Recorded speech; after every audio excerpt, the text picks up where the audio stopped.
I mean, Coach K, Teak, I mean, what do you say here? This day was obviously inevitable for those who missed it. I mean, it'd be hard to miss it by now, but Coach K announced, or at least there's a report, he did not officially announce it, but many have run with it. Goodman had it, amongst others. Somebody from Gary Parrish confirmed it as well from CBS, so trust the sources, that this will be his final year coaching Duke.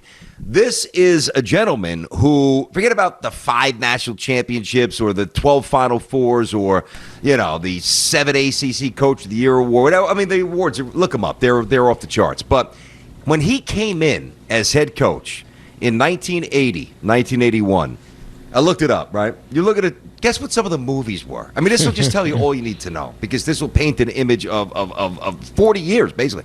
You're talking about The Elephant Man. You're talking about Caddyshack. I mean, you are talking about some old ones. Yeah, 2 good ones there, too, by the way. 2 great ones. Yeah. Elephant Man, incredibly depressing, incredibly good movie, though. Agreed. Yes. Yeah, no, it's been a long time with Coach K.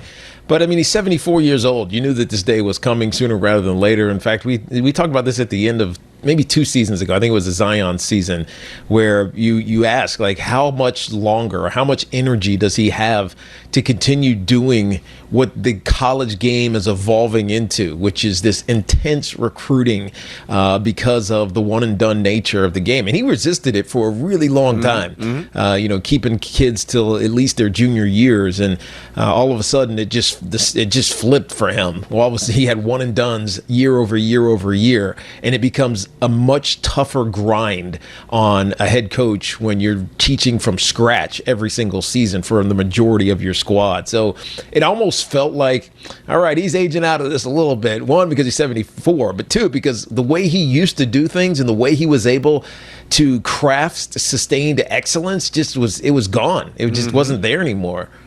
Listen, I get it. So Tiki knows I'm coaching T-ball, right? And next year be a totally different team and totally different league as well. I would love to have the same kids next year to see their development year to year, not just on the baseball diamond, but socially as well. Yeah. From age 6 to age 7 and see the spark in their eyes and who really puts some time and who seems to maybe have a little future in the game, who might gravitate to a different sport, right? I get it. If you're a coach, to me, I mean, outside of ultimately winning, the pursuit of victory, I would think that the most cherished aspect of coaching, especially at the collegiate level, maybe not in the NBA, but the collegiate level, in high school for sure, is to get a group of young men or women together and to mesh talents and ethnicities and all sorts of different backgrounds and mold them into a functional unit that relies on each other, that flourishes together. And when you keep hitting the reset button, for a guy who played for Bobby Knight at West Point and grew up with that coaching, I guess. Yeah, background. Yeah, not only background, but vision. Yeah, for sure. It's got to get old. Now, we credit him, as we have many times. While it flipped on him, he embraced it. And I thought there would be now he would have drowned if he didn't embrace it, because they would have gone elsewhere and they would have lost relevance for sure. But the fact that he embraced the one and done showed great adaptability. I always thought there was a time maybe he would flirt with the NBA. That's obviously past its point. But he's one of the all-time greats. And to parallel, because now you look at the future of Duke, and it looks like John Shire is going to get the job. I've got no problem with that. No. For years, you heard Dawkins, and you heard Bobby Hurley, and you heard Jeff Capel. All have obviously gone elsewhere. And it looks like Shire, his former guard, is going to get an overachiever, is going to get the job. And most people think that's the right move. But I went back, right? So, to think that even if John is terrific, that Duke will seamlessly transition and maintain their place at the mountaintop with a few others, I think is very, very risky. Because go back to UCLA, John Wooden's final season, 1974-75, they win the championship, retires. Then they go through 6 different coaches. Hazard, Larry Brown was there for 2 years, a bunch of others, right? Herrick, 20 years later, 21, in 90, I guess it would have been 94-95, wins the championship. the day that John Wooden retired, do you think any Bruins fans were saying, man, we're not going to win again until the mid-90s? No, not Think at all. about that. It's just hard to replace legends. We saw the same thing, despite how we now view Bobby Knight, we saw the same thing with Indiana. Yeah. Right? When a legend retires, the void is massive.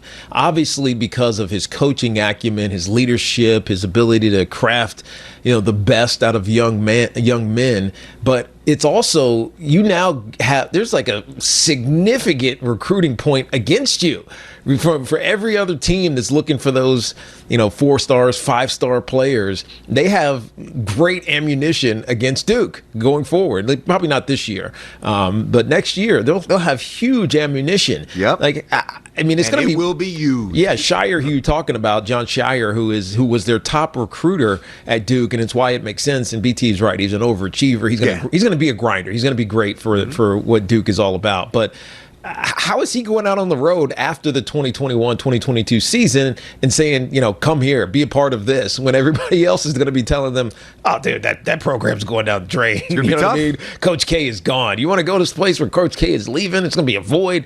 It's going to be really hard to recruit the top talent back to Duke. Now, maybe the reputation of the school or there's guys who just always have wanted to be there, and it's in their top 5 list just because of academics. Yeah, academics history. And just history, like just the I don't know, the organic nature of being a Duke Blue Devil. But I think that fades if they have a couple of unsuccessful seasons consecutively after Coach K is gone. And I agree with that, Tiki. And here's the thing about Duke. Unlike some other programs that we won't mention, I'm not saying they don't cut any corners. I mean, everybody cuts corners. But they're not dropping hundreds of thousands of dollars to lure kids to get them out of a hole if that hole develops. Maybe Shire seamlessly takes the reign, the baton, he keeps going.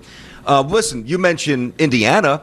We will, I would think, undoubtedly see this when Jim Boeheim steps away at Syracuse. No doubt. Right? Yeah, because that's a tough place just to get kids to go to, because it's like, all right, you want to be up there when it's 12 degrees below zero? It's cold. I've been up there a lot. It's cold, man. It's very cold. It's basically Canada. It's frigid. And it's hard to get there. It's not an easy trip. Nope, 4 hours away, maybe 5. That's right. By it's car. Up there.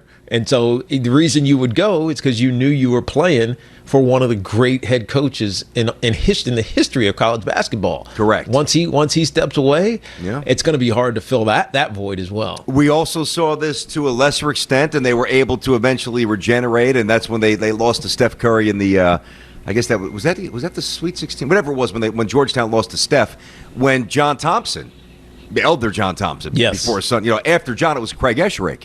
And they were not good at all. No. And then JT III came in, brought a Princeton offense with athletes, and they started to pop. And they had a nice little run, and they kind of reclaimed their spot. Not quite like Pops had it when they were going to the NCAA championship 3 out of 4 years with Ewing, and of course when they had Iverson. But it's inevitable. I think that Duke. Let me put it this way. Is it completely implausible that Duke turns into Stanford? Mm-hmm. Maybe. No. Now, that's a compliment academically. Maybe. That's interesting. That's not a compliment on the basketball court. No, it's like you have a pop here and there, but you kind of just you're existing. Because the other thing you mentioned, you were talking about cutting corners with handing out buckets of cash or satchels of cash. They're also not compromising academically. You're not getting through the clearinghouse. It's not like we got this guy. He's got a 2.1 GPA. Yeah, we'll take that guy. That's not happening. That's true. You know what I mean? It's just not gonna fly. Good point. At Duke. So it's a special kind of athlete you got to recruit to get there. The guy's going to work hard, not just even if he's only going to be there for a semester. You still got to qualify to get there. So it gets rough no matter how you look at it from Duke's standpoint. I'm not saying there's going to be 5 names after John Shire, but again, Wooden retires in 74-75. They win the championship. Gene Bartow, Gary Cunningham, Larry Brown, who I mentioned, Larry Farmer, Walt Hazard, who I mentioned, then Jim Herrick. I mean, that's 6 coaches after Wooden between championships. Mid-70s, mid-90s. Think about how different the world was. That's right. Just that transition, 20 years of the world. It's a lot of basketball games where, and not that they were terrible. I mean, they reached that. They were hardly terrible. But the status, the expectation was championships. Now, Duke has not won in a couple of years, so it's a little different.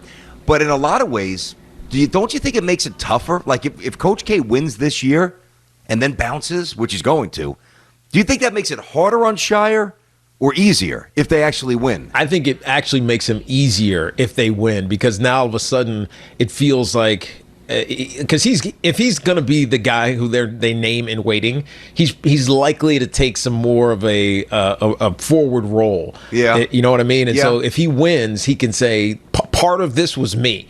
Even though it's still Coach K, he'll get the credit for it on his record and everything else. But he could say part of this was me, and I was part of it. And I think Coach K would do the right thing by co-signing that, all right? Because that's the only way you create sustainability. Make that bridge really, really short, right? Because if it's a long bridge, you're like, yeah, I did it all myself. Yeah, that guy, he's following me, but yeah, he just recruiting. Coach K's not going to. No, of course not. He's going to make that bridge short, and that's going to allow it to be sustained. So yes. It's interesting. In some ways, this is one of Coach K's most important seasons if he wants his legacy, what he built, to persist long after he's gone. And here's a guy who was almost fired a couple of years in. There was a great 30 for 30, the recruiting class that saved Coach K. Yeah, that's right. It's incredible. I mean, go check it out for sure. Thanks for watching. Make sure you like and subscribe, and don't forget to hit that bell to be notified when we drop fresh content.